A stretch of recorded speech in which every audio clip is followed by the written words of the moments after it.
Dear Greg, a couple of years ago I got a call from an old high school girlfriend that I hadn't seen for more than 20 years.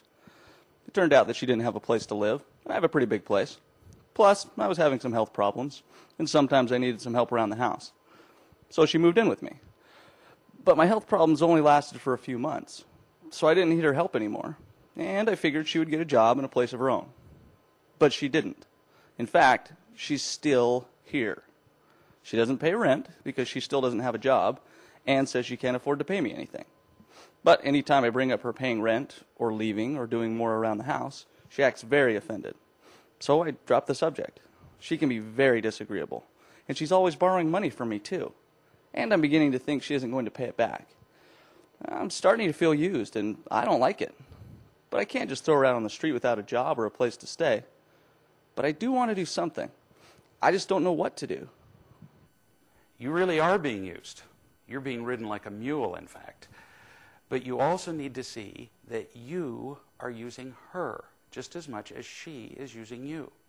Initially, the trade you worked out was obvious.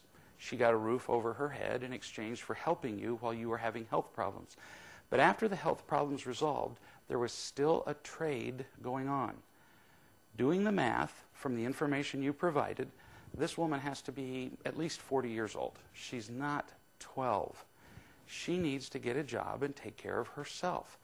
People just can't be genuinely happy and irresponsible at the same time. And if she chooses not to be responsible, you have no responsibility at all to take care of her. You are not a homeless shelter or a vocational rehabilitation center. It's obvious that if you allow her to stay there with you, she'll have no motivation whatever to work. Why would she? You're doing everything but change her diapers. So why would she leave a sweet deal like that, right? But she does need to leave for her own welfare as well as yours. Now, what's keeping you from doing the right thing and making that happen? I'm sure part of you is interested in her welfare. You really don't want her to suffer. But that concern just doesn't hold up entirely in light of the fact that you're actually crippling her by allowing her to stay. You are hurting her by allowing her to become increasingly dependent on your charity. As long as you continue to provide her an easy way, why should she try to be responsible, which is necessary to her genuine happiness? The real reason you allow her to stay is that you need her approval. Like you said, whenever you bring up that she needs to pay rent or pay you back or get a job or anything uncomfortable for her, she acts offended. And at that point, you feel accused of hurting her. That's why you stop telling her what you want, because you simply can't handle somebody not liking you. So she gets a roof over her head and all the money she can manipulate from you, and in exchange, you get brief moments of approval from her, or at least you get to avoid her withdrawing her approval. When you boil it all down, it's this simple. You are paying her for her affection. She is an emotional prostitute for you. You pay her with shelter, food, money, and security. And when you do that sufficiently, she likes you. You can see the problem with that, though, can't you? As long as you're paying for what you get, you can never feel genuinely accepted or loved. Only real love, which is given without conditions, without price, can ever feel fulfilling. Only real love can create genuine happiness. And until you get more of that, not from this woman, but from people capable of giving love, you will be forever trapped in cycles of trying to earn imitation love. It's a terrible way to live. The two of you are trading imitation love. And in that trade, nobody wins. Imitation love creates only an illusion of happiness, which always falls apart. And the trading can become a fatal distraction from the pursuit of what you really want, which is real love. Read the Real Love book and learn how to share who you really are with other people. As you do that, you'll find the kind of love you've always wanted. And then you'll no longer be seduced by the conditional approval of other people. Now, what to do next? Actually, you've already made the decision that you don't want her there. That's the decision. It's done. Now, don't change the decision based on her complaints and acting like a victim.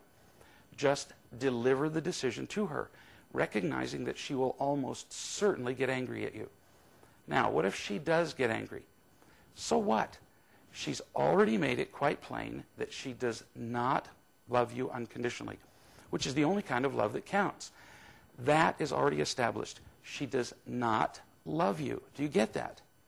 So when you tell her to leave, you won't be losing anything that matters. Nothing. Be clear on that. What she's been giving you is imitation love, which is garbage. When you really understand that, how could you be afraid of losing garbage?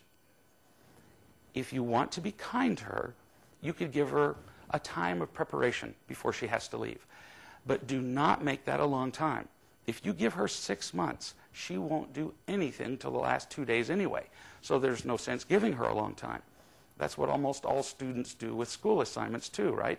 So just as a suggestion, you might say this to her. Thanks for all the help you've been to me. I've really appreciated that. Now, I'd like to move on and go back to having my house to myself. I like my solitude, and I'd like to have it back. So you need to be out of the house by the end of 2 weeks from this Friday. If you'd like, I'll help you move your things to your new place. And if you can think of some other ways I could help you, we'll talk about those too. But the time for leaving is firm. If necessary, practice saying these words with some loving friends until you can say them naturally and with no anger whatever. The moment you become irritated, she will hear you say, I don't love you. And then she'll be more likely to defend herself and fight you. You don't need that. As you feel loved by these friends, you'll also lose your fear about talking to this woman. You can require her to leave and still be loving. Loving doesn't mean being a doormat. Loving means caring about someone's genuine happiness. And in this case, this woman needs to learn to be responsible. And if you care about her, you'll help her learn that, which she can't do living in your care. She will almost certainly argue with you and try to make you feel bad for dumping her out in the street. I'm sure that's how she'll put it. Be clear on this. Her not having a job and a place to stay for these past 2 years have been her choice, not yours. Now it's her responsibility to change that. Again, not your responsibility.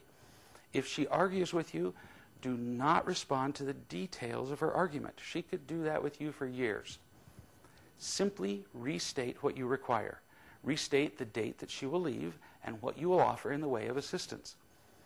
If she hasn't moved out within 2 days of the deadline, have another meeting with her and let her know that if she isn't out on the morning that you designated, you will change the locks and put her things into a storage facility, which you will pay for, say, 1 month. After that, the storage will be her responsibility. You can't keep taking care of her, and you can't be swayed by what will almost certainly be an onslaught of her attacks and acting like a victim and other manipulations. There is an enormous freedom that comes from being loving and from doing the right thing, free of the manipulations of other people. Enjoy that freedom.